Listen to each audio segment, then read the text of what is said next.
Iran যুদ্ধ নিয়ে যখন গোটা বিশ্ব তোলপাড়, সেই সময় পাকিস্তান আফগানিস্তানে নির্বিচারে বোমাবর্ষণ করে যাচ্ছে। পাকিস্তান দাবি করেছে আফগানিস্তানে অবস্থিত জঙ্গি ঘাঁটিগুলোকে লক্ষ্য করেই তারা বোমা ফেলছে, কারণ এই জঙ্গিরা তাদের দেশে হামলা চালাচ্ছে। কিন্তু তালিবান সরকারের দাবি পাকিস্তান আফগানিস্তানের জনবসতিতেও বোমা ফেলছে, ফলে বহু নিরীহ মানুষের মৃত্যু হয়েছে। এবার এ যাবৎকালে সবচেয়ে ভয়ঙ্কর বোমাবর্ষণ হয়েছে সোমবার রাতে।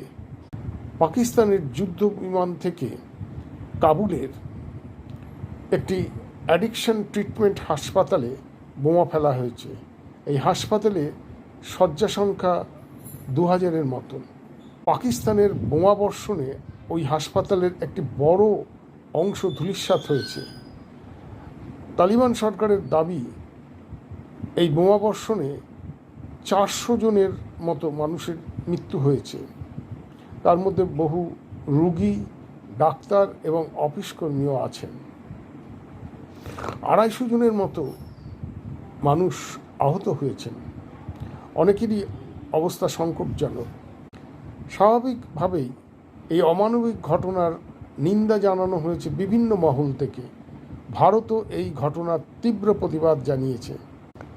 ভারতের বিদেশ মন্ত্রকের বক্তব্য, পাকিস্তান তাদের ঘরোয়া সমস্যা আড়াল করতে আফগানিস্তানে নির্বিচারে বোমাবর্ষণ করে যাচ্ছে। আফগানিস্তানের স্থানীয় সংবাদ মাধ্যমে হাসপাতালের ধ্বংসস্তূপের ছবি প্রকাশিত হয়েছে। পাকিস্তান হাসপাতালে বোমাবর্ষণের দায় অস্বীকার করতে পারে না বলে তালিবান সরকারের দাবি। আফগানিস্তান এখন পাকিস্তানে ভয়ঙ্কর হামলা চালানোর হুমকি দিয়েছে।